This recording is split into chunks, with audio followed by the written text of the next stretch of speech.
Welcome to my presentation.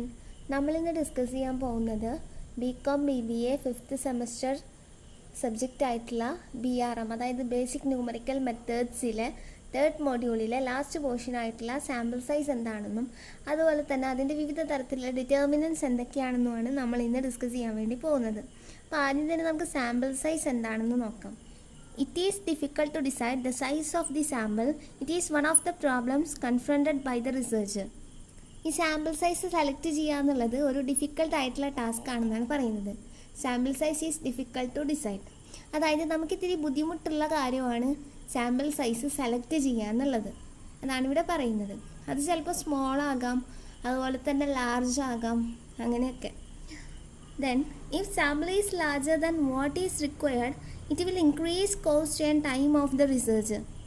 അതായത് in case നമ്മൾ select ചെയ്യുന്ന സാമ്പിൾ ലാർജ് ആണ് എന്നുണ്ടെങ്കിൽ നമുക്കതിന് റിക്വയർഡ് ആയിട്ട് ഒരുപാട് ടൈമും അതുപോലെ തന്നെ കോസ്റ്റും വരുമെന്നാണ് പറയുന്നത്.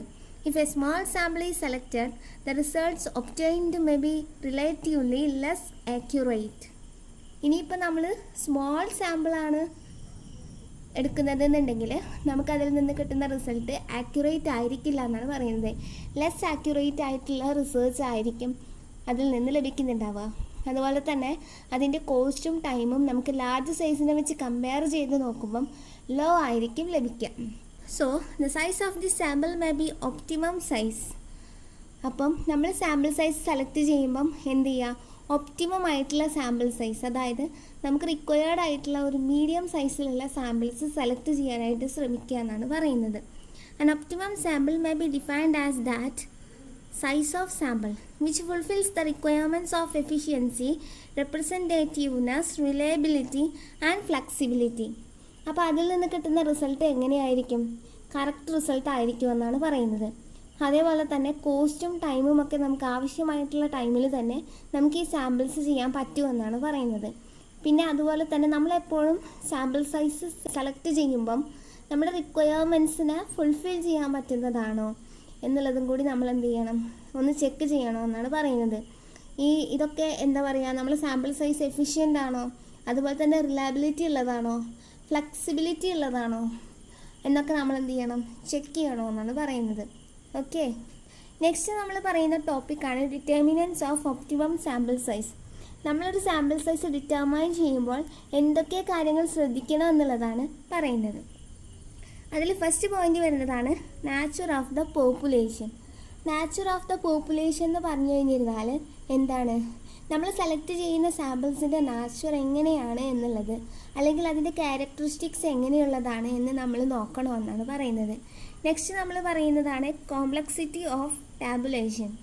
അതായത് നമ്മൾ സാമ്പിൾ സൈസ് സെലക്ട് ചെയ്യുമ്പം അതെങ്ങനെ ടാബുലേറ്റ് ചെയ്യാൻ പറ്റും, അത് കോംപ്ലക്സ് ആണോ അല്ലെങ്കിൽ ഫ്ലെക്സിബിൾ ആണോ എന്നുള്ളത് നമ്മൾ നോക്കണമെന്നാണ് പറയുന്നത്.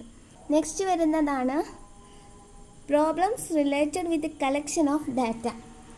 നമ്മളൊരു ഡാറ്റ കളക്ഷന് വേണ്ടി ഇറങ്ങുമ്പം എന്തൊക്കെ പ്രോബ്ലംസ് നമ്മൾ ഫേസ് ചെയ്യേണ്ടതായിട്ട് വരും എന്നുള്ളതും കൂടി നമ്മൾ ചെക്ക് ചെയ്യണമെന്നാണ് പറയുന്നത്. നെക്സ്റ്റ് വരുന്നതാണ് ടൈപ്സ് ഓഫ് സാമ്പിളിംഗ്. നമ്മൾ പറഞ്ഞു already probability and non probability sampling ഇതിൽ വരുന്നുണ്ടെന്ന് നമ്മൾ ഓൾറെഡി പറഞ്ഞതാണ്.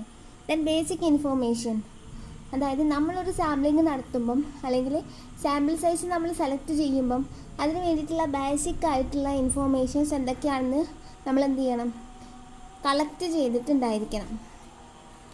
അതായത് ലാർജ് ആയിട്ടുള്ളതാണോ സ്മോൾ ആയിട്ടുള്ളതാണോ അല്ലെങ്കിൽ ഒപ്റ്റിമം ആണോ എന്നൊക്കെ നമ്മൾ ആദ്യം തന്നെ അത് ഒന്ന് മനസ്സിലാക്കിയിരിക്കണമെന്നാണ് പറയുന്നത്. നെക്സ്റ്റ് പറയുന്നതാണ് degree of accuracy required for the study. അതായത് നമ്മളൊരു സാമ്പിൾ സൈസ് സെലക്ട് ചെയ്യുമ്പോൾ അതിൻ്റെ ആക്യുറസി ലെവൽ നമ്മൾ ചെക്ക് ചെയ്യണമെന്നാണ് പറയുന്നത്. അതായത് കറക്റ്റ് ആയിട്ടുള്ള റിസൾട്ടാണോ നമുക്ക് കിട്ടാൻ പോകുന്നത് എന്ന് നമ്മൾ ചെക്ക് ചെയ്തിരിക്കണമെന്നാണ് പറയുന്നത്.